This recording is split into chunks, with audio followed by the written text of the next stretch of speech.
एक घर में दो भाई रहा करते थे। उनकी शादी हो चुकी थी। छोटे भाई का नाम गणेश और बड़े वाले का नाम मुकेश था। अरे गणेश, यहाँ आ। जी भैया। कल जो तूने अनाज की बोरी बेची उसमें 500 कम थे। हाँ भैया, थोड़े पैसों की जरूरत थी तो मैंने इस्तेमाल कर लिए। क्या करूँ तेरा मैं। तुझे पता है ना, घर में पैसों की तंगी है। फिर यहाँ वहाँ पैसे क्यों उड़ाता है। भैया, पर उन पैसों पर तो मेरा भी हक है। अरे मैं कहाँ कह रहा हूँ कि तेरा हक नहीं है। अच्छा सुन, आज खेत का पूरा काम निपटा ले और भाभी बाहर जा रही है। मुकेश बड़ा भाई होने का फायदा उठा रहा था। गणेश को पूरे पूरे दिन खेत में काम करवाता और जो भी पैसे आते थे वो खुद ही रख लेता था। एक दिन गणेश की पत्नी ममता खाना बना रही होती है। ममता, क्या तुम्हें बुखार है? हाँ, ठंड से मेरा शरीर कांप रहा है। फिर क्यों खाना बना रही हो? आराम करो। भाभी, भाभी। रहने दीजिए, मैं कर लूंगी। ममता को तेज बुखार था, फिर भी भाभी उसी से घर का सारा काम करवाती थी। क्यों चिल्ला रहा है? मेरी पूरी नींद खराब कर दी। अच्छा, आपको नींद की पड़ी है। ममता को बुखार है, आपको इसका ख्याल रखना चाहिए था और आप खुद सो रही थी। बुखार ही है ना, मर तो नहीं गई जो तू इतना ताव दिखा रहा है। आप नौकरों की तरह ममता से काम करवाती हो। सुनते हो जी, ये आवारा गणेश कैसे बातें कर रहा है मुझसे। अपने पत्नी की बात सुनकर मुकेश गणेश पर चिल्लाने लगा, बिना किसी बात को सुने। भाभी से बात करने की तमीज नहीं है तुझे? माफी मांग भाभी से। भैया, आपको हमेशा मेरी ही गलती दिखाई देती है। मैं कोई माफी नहीं मांगने वाला हूँ। गणेश, तुझे इस घर में रहना है तो माफी मांगनी होगी, वरना निकल जा इस घर से। गणेश अपना और ममता का सारा सामान बांध लेता है और घर से जाने लगता है। रुक जा, अपने आधे हिस्से के कागजात लेते जा। अब से तेरा कोई हक नहीं है इस घर और खेतों पे। क्या? देख ले कागजात पे, पिताजी ने मरने से पहले खेत और घर मेरे नाम कर दिए थे और तेरे नाम पे बस बांस के बगीचे और पुराना घर। अब समझे?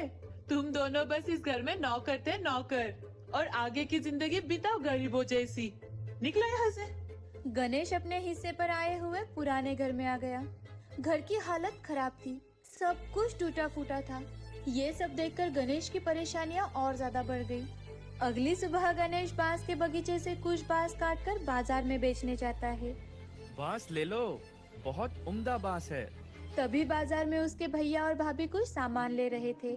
देखो तो, बेचारा कैसे बांस बेच रहा है।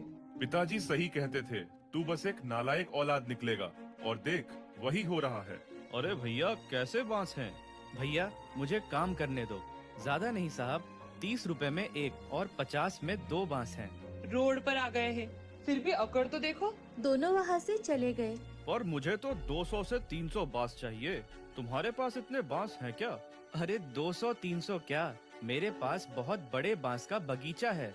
20 से 30 हजार बांस भी दे सकता हूँ। आपको कितने चाहिए? अरे वाह, काम बन गया।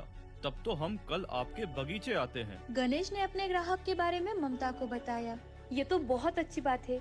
और नहीं तो क्या, कल तुम भी मेरे साथ बगीचे चलना, थोड़ा तुम भी देख लेना। अरे बाप रे, इतना बड़ा बगीचा! मुझे 500 बांस दे दो। इतने बांस का आप क्या करते हो? हम बांस का ढाबा या होटल बनाते हैं, बहुत चलते हैं और पैसे भी कम लगते हैं। गणेश ने ममता की ओर देखा। ममता को हमेशा से खुद का ढाबा खोलना था। गणेश को ये मौका सही लगा। एक ढाबा हमारे लिए भी बना दो। अरे नेकी और पूछ पूछ। हाँ, और मुझे खाना बनाना बहुत पसंद है। 2 दिन के भीतर ही बांस का बहुत ही सुंदर ढाबा तैयार हो गया। अब दोनों पति पत्नी मिलकर खाना बनाना शुरू कर देते हैं। वाह, खुशबू तो बहुत अच्छी आ रही है। हाँ, बांस का बहुत ही सुंदर होटल देखकर लोग अपने आप आने लगे। ऊपर से ममता के हाथ का खाना बहुत ही लाजवाब था।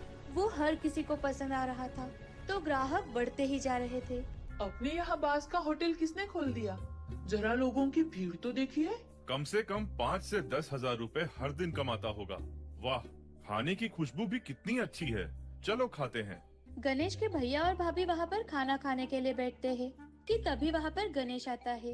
उसने बहुत ही अच्छे कपड़े पहने थे। ये देखकर भाभी, लगता है तुम यहाँ काम करते हो। कपड़े तो बहुत महंगे लग रहे हैं तुम्हारे। शक्ल क्या देख रहा है? ऑर्डर ले। छोटू, इन दोनों का ऑर्डर लो। जी मालिक, बोलिए, आप दोनों को खाने में क्या दूं? तू उसे मालिक क्यों बोल रहा है?